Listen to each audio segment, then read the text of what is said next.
Chris Lee and Blayne Gilmer of Southeastern 14 here to preview the Cotton Bowl. Missouri takes on Ohio State.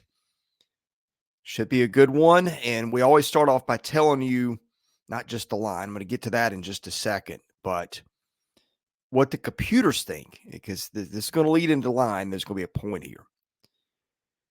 SP Plus has Ohio State as a 9-point favorite. Team rankings and FPI have Ohio State as a 12-point favorite. Jeff Sagarin has Ohio State as a 13-point favorite. But Blayne, what do the lines makers, or what do the odds makers have? It's dead even. It's a pick 'em. At least our partner here with Bet Online, and we'll get into a little bit more about Bet Online here in just a minute. But yeah, our betting partner here, Bet Online, has it as a dead pick 'em. And Chris, it has a lot to do with who is not going to be on the field for Ohio State. And I know we get into offense and defense, but you might want to address some of that right off the top here. Yeah, Merry Christmas and welcome to bowl season. Before we get into the guys not playing, because that has a lot to do with the line being a pick 'em. By the way, the over-under at 49, which means the odd makers think this game is going to end in a 25-all tie. So there's that. There you go. It just keeps getting better. Okay, this preview presented by our friends at Bet Online. All the major sports are in action this week with college football playoffs ready to kick off. Bet Online is your number one destination for all your sports wagering info, including news for pro football, the NBA, upcoming fights, and NHL games this season. Head to the website today to get into the action, see all the updated odds for the week. Remember to use our promo code BELIEVE. Get your 50% welcome bonus on your first deposit. Bet Online, where the game starts. Okay, well, key thing in every game is who has hit the portal, who's opted out for pro futures, whatever. And in this case, Missouri's got basically nobody of note who's not playing, Blayne. Yeah, the only thing they've got is some injury stuff. Tyron Hopper's been dealing with an ankle injury. Enos Rakestraw is questionable as well. But other than that, definitely nobody is opting out, as there's been seniors on this team refer to this as a legacy game for Missouri. So this is couldn't be two more different, I think, thought processes about this game. You got a lot of Ohio State fans and a lot of Ohio State players that are kind of a little bit down because they didn't make it back to the college football playoff. And here you have an ascending Missouri program that is really looking forward to being on the New Year's Six stage and really trying to use this as a launching point for what they can do going forward, especially given the success they've had in the portal and recruiting here lately. So, Chris, two programs that are maybe having to find a little bit different ways to go about approaching this one psychologically. Ohio State's got several guys out. The most notable guy is Kyle McCord, their starting quarterback, who's already landed somewhere else. Julian Fleming, that's what I thought. Yeah, Syracuse landing a lot of guys these days. Brand Brown doing a good job. Yeah, they what happens when you hire recruiters. Julian Fleming, their fourth leading receiver, I think, and Chip Trainum, their number 2 running back, 373 yards rushing, 9 catches for 53 yards. And 3 touchdowns. So, yeah, but I mean, the big thing is Ohio State's quarterback situation. Not ideal, Blayne. Yeah, I mean, definitely it was kind of in the season brought up going into the beginning of it like it was a battle between Kyle McCord and Devin Brown, and they weren't sure who was going to start and things like that. But it ended up very quickly becoming Kyle McCord's team. And then, some people weren't very happy with how Kyle McCord played, at least from a fan base perspective and things like that. But this is a guy who put up really good numbers, led him to 11-1 record, things of that nature. But when you have guys like CJ Stroud and what he's doing in the NFL and what he left behind, and then, Justin Fields and all these guys before that, JT Barrett, I mean, all these guys that have put up these numbers and the quarterback things that Ohio State's had, then, maybe you're under a little bit of more of a microscope. And Kyle McCord and Ryan Day and everybody just agreed to kind of part ways, and now he's with the Syracuse Orange. So they turn the reins over to Devin Brown, who only has 22 pass attempts this year, a little under 200 yards passing, a couple touchdowns. So he's going to be going up against a very, very tough Missouri defense. Chris, this was a defense that you and I and pretty much everybody else that breaks down SEC football thought could really lead Missouri to the type of success they had this year. Now, it ended up being they had a pretty dang good offense as well. But I think if they do, especially if Tyron Hopper is able to play, and even Enos Rakestraw, you pair that with Chris Abrams-Drain on the other side at corner, and then Darius Robinson, who's played himself into being a potential late first round, early second round type pick with 7.5 sacks on the year. That's going to be a lot for Devin Brown to handle. And Chip Trainum was that guy who was really their workhorse when Travion Harris wasn't available for Ohio State. And what we're saying there is, hey, is Travion Harris going to play? Because he may opt out for the NFL draft. That's not been decided yet. Marvin Harrison, who knows if he's going to play. So if Devin Brown has to go out there first real big time start against a very good Missouri defense with a pass rush like Darius Robinson, and he doesn't have his star running back Travion Henderson to hand it to, and then Marvin Harrison to throw it to, that could be a tough day for Devin Brown. So I'm really intrigued to see about that. But Chris, this Missouri defense at times floundered a little bit more than we thought they would, but they bowed their backs when they needed to, and overall I think had a real solid year for Blake Baker.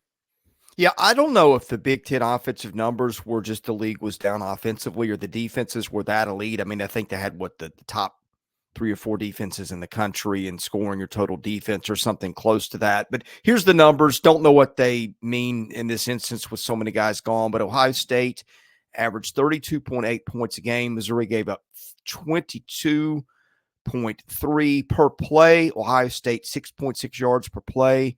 Missouri giving up 5.4 per passing play. Per rushing play. Ohio State 4.8, Missouri giving up 5.0 per passing play. Ohio State much better passing, 8.3 per passing attempt. Missouri giving up 5.8. Turnover rates, Ohio State turning it over 1.6% of the time. Missouri forcing turnovers 2.3%.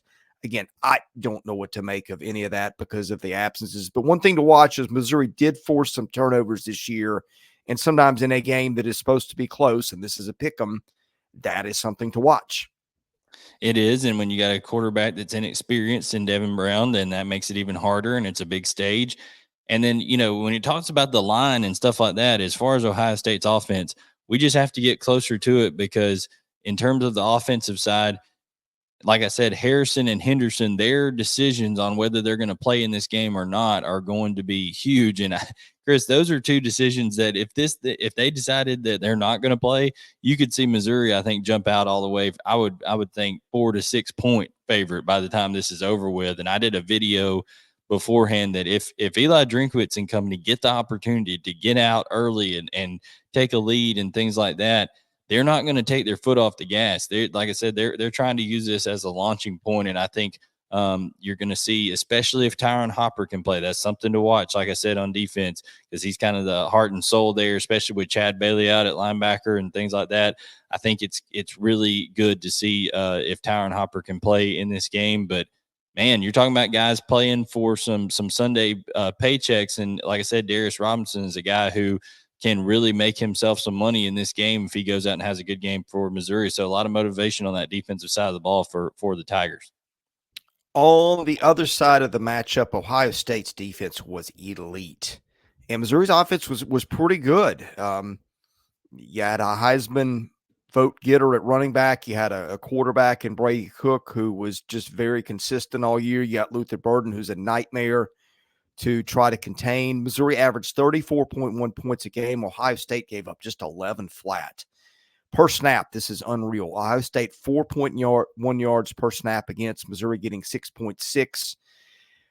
Per rushing play, Missouri 5.1 yards per rushing play. Ohio State 4.0 per passing play. Per passing play, Ohio State giving up 4.3 yards per passing play. That is incredible. Missouri throwing for 8.3. And turnover rates on that side of the ball, Missouri just 1.1%. Ohio State 1.5%. Ohio State does bring a good bit of its defense into this game, so there's that. Brady Cook will have to be careful with the ball. Cody Schrader was a big-time player, showed up in big games for the Tigers all year long. And Ohio State's defense was really good against the run and the pass, but looks like it's a little easier to run on these guys perhaps than to pass on them.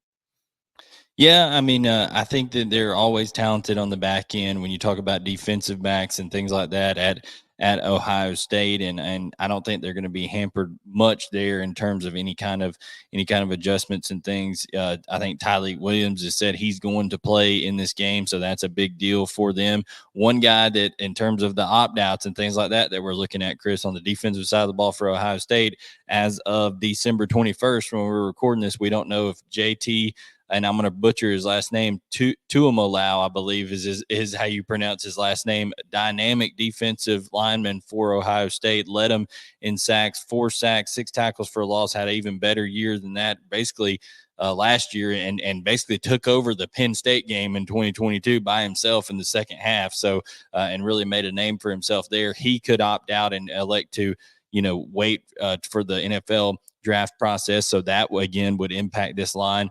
But I just think when you're looking at this, you talked about it's hard to run on these guys.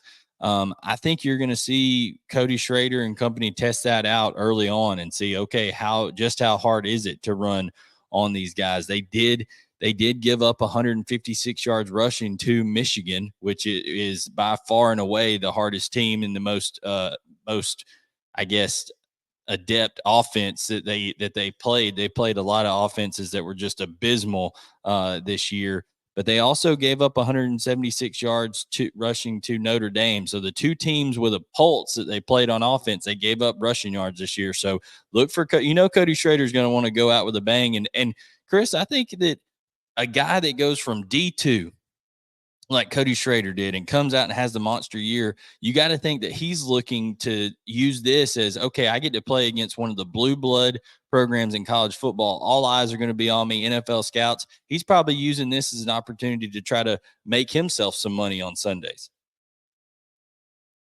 Oh, you're muted.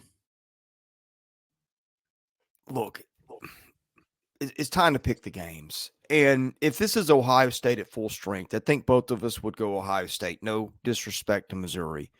But bowl games are about who's there and what it means to you. Ohio State wanted to be in the playoff. Missouri had those hopes ended a while back. This is a huge game for Missouri. Motivation, it's got motivation, it's got buy-in, it's got everything. Too many variables. I don't know what to expect. But when in doubt, give me the team that's got more of its guys and it's got more to play for. That seems, Blayne, to be Missouri. So give me the Tigers in this one.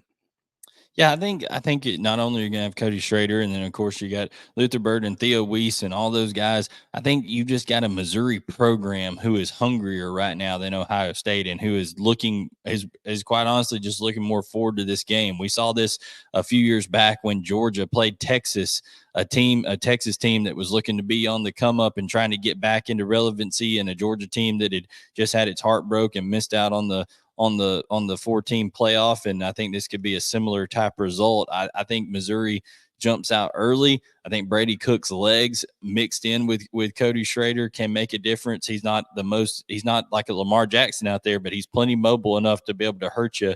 And I think with all the opt-outs and stuff, I think Ohio State's depth will be hurt a little bit. I look for Missouri to kind of pound that ball late and end up winning this game. And I think they could win it, depending on who's not playing for Ohio State. I think they win at 7 to 10 points. So give me Missouri and give me by a decent margin. All right. Thanks for watching our Cotton Bowl preview. He is Blayne Gilmer. I am Chris Lee. This has been our game prediction presented by our friends at BetOnline.